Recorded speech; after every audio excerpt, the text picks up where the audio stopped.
प्यारे साथ संगत जी, बड़े प्रेम से कहना धन्यकार जी। प्यारे साथ संगत जी, जैसा कि आपने थेम्बल में पढ़ा होगा कि बात को दोहराने की आवश्यकता क्यों। तो प्यारे साथ संगत जी, आखिर क्या बात है कि बार बार समय के सदगुरु को एक ही बात को बार बार कहना पड़ता है। आखिर क्या एक रीजन है कि चाहे जो युग रहा है, हर युग में जो पीर पैगंबर आए उनको अपनी बात को रखना पड़ा। आखिर एक बार बात कह देने के बाद ये परिवर्तन क्यों नहीं आया। अगर काम एक बार कहने से हो जाए तो फिर उनको क्यों दोहराना पड़ेगा।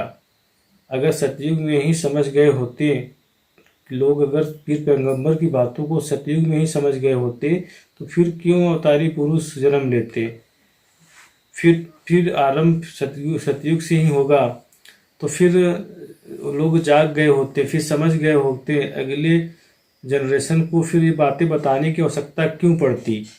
प्यारे साथ संगत जी, हजारों सालों का एक युग माना जाता है और एक बार अगर वो उस बात को उस समय के सदगुरु बता देता है, अगर इंसान के समझ में आ जाती तो फिर वो उसको फिर अगले जनरेशन को बताने की ज़रूरत ना पड़ती। वह इस बात को समझ जाता और इस बात को समझ के अपने आप को एक सुंदर रूप दे पाता। हर जगह जागृति ही जागृति होती, लेकिन ऐसा होता नहीं। आखिर इसलिए ऐसा क्यों नहीं होता कि राम को आना पड़ा, कृष्ण को आना पड़ा, हजरत मोहम्मद साहब जी को आना पड़ा और तमाम गुरु पीर पैगंबर समझाते आए हैं, फिर भी इंसान के अंदर परिवर्तन नहीं हो रहा। इसका मतलब है कि इंसान बात को समझ नहीं पा रहा है, इसीलिए बात को बार बार कहने की आवश्यकता पड़ती है। इसीलिए तो किसी ने इस बात को कहा कि उठ जाग मुसाफिर भोर भई, और रैन कहाँ जो सोवत है सो खोवत है, जो जागत है सो पावत है। कि यानी कि इस परमात्मा रूपी जो दौलत है, अगर हमने इस गुरु पीर पैगंबरों की बातों को अगर नहीं माना, अगर गुरु पीर पैगंबरों की बातों को जीवन में अहमियत नहीं दी तो फिर वो बात बन नहीं पाती। चाहे वो रामा अवतार में ही कुछ लोगों को ही समझ में आई, फिर वो युग बदला, फिर जो है कृष्णा अवतार हुआ, फिर उसमें उसी बात को कृष्ण के रूप में परमात्मा को कहना पड़ा। फिर समय बदलता गया, युग बदलते गए, गुरु पीर पैगंबर बदलते गए, परंतु संदेश नहीं बदला। जो उद्देश्य रहा वो नहीं बदला।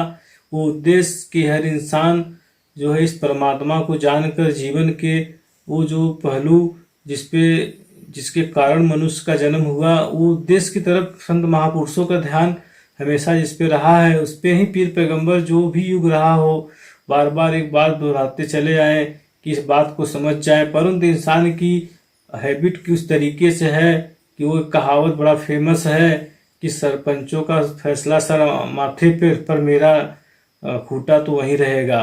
कि कहीं न कहीं पीर पैगंबर आते चले जाते हैं, सारी बातें कहते हैं, फिर भी इंसान समझने को तैयार नहीं।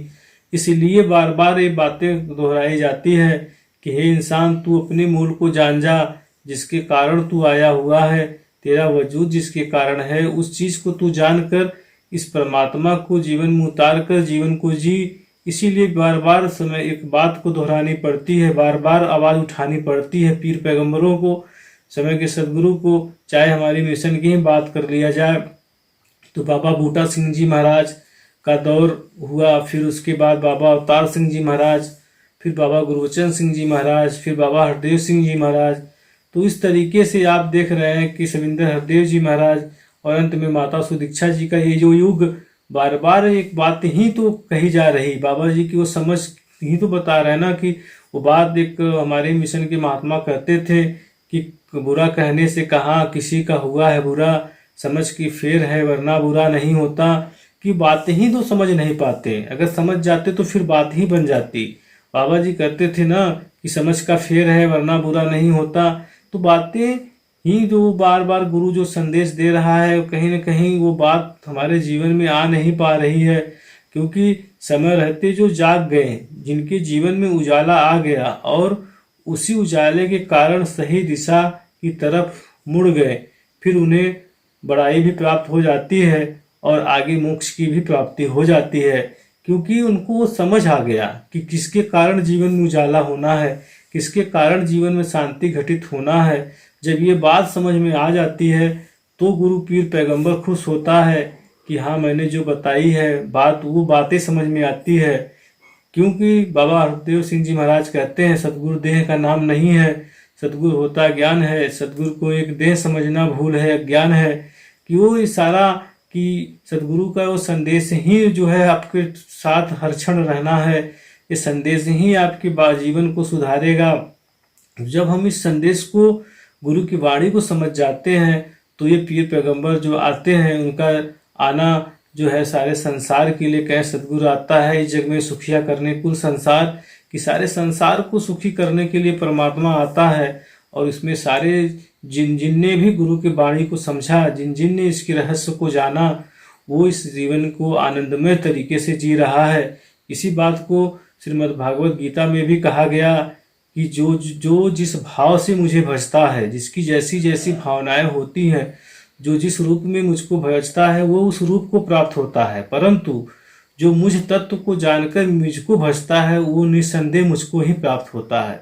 यानी कि जिसकी जिसकी समझ जैसी रही, कोई परमात्मा को किस रूप में देखा, किसी ने अपना मित्र समझा, किसी ने अपना शत्रु समझा, किसी ने ईश्वर को जो है भगवान को मूर्ति पूजन में ही अपना सब कुछ समझा, अनेक प्रकार से सगुण को किसी ने सब कुछ समझा। यानी कि जिसकी जैसी जैसी भावनाएं रहीं, उन्होंने इस परमात्मा को ऐसे वैसे भजा और उसको पाया। परंतु ज्ञानियों के लिए अलग बात रखी गई कि मुझ तत्व को जानकर, यानी जो इस मूल परमात्मा को जानकर ईश्वर को भजता है वो ईश्वर को ही प्राप्त होता है। यानी ये बातें बार बार दोहराई जा रही, ये बातें बार बार वो कहनी जा रही है कि तू हकीकत को जान जा, कि हकीकत में तू जिन जिन भावनाओं से जुड़ा है उनका एक वजूद है। कहें कि पितरों को पूजने वाले पितर लोक को, भूतों को पूजने वाले भूत लोक को, और मुझ तत्व ब्रह्म को पूजने वाले मुझको प्राप्त होते हैं। यानी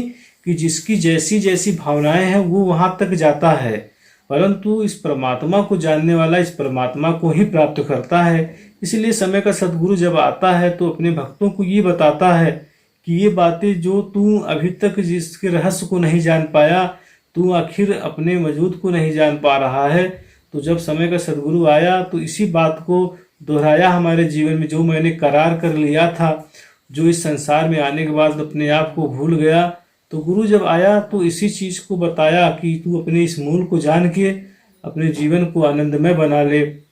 तो प्यारी साध संगत जी, जो गुरु के संदेश हैं वो जब हम अपने जीवन में उतारते हैं तो गुरु की बात को हम समझ पाते हैं। नहीं तो गुरु ऐसे ही सारे संसार के भला के लिए हर समय हर युग में सद्गुरु आता है और अपने बात को बताते रहता है। तो इसीलिए ये बात समझ में आती है कि ये इतना आसान नहीं है कि वो इस तरीके से समझ पाए। ये गुरु की कृपा जिसके ऊपर होती है, रहमो करम होती है, वो सद्गुरु के संदेश को समझ पाते हैं और अपने जीवन को संभाल लेते हैं और अपने जीवन को खुशहाल बना लेते हैं। तो प्यारी साध संगत जी, जो गुरु कह रहा है अगर हम उस पर कोई भी टीका टिप्पणी कहना माने, यदि हम वचन गुरु की महिमा होती है, अगर गुरु की वचन मान लेते हैं तो जीवन में कल्याण हो जाता है। तो प्यारे साध संगत जी, आपको ये वीडियो अगर पसंद आ रहा है तो लाइक, सब्सक्राइब और कमेंट जरूर करें। प्यार से कहना, धन्यवाद जी।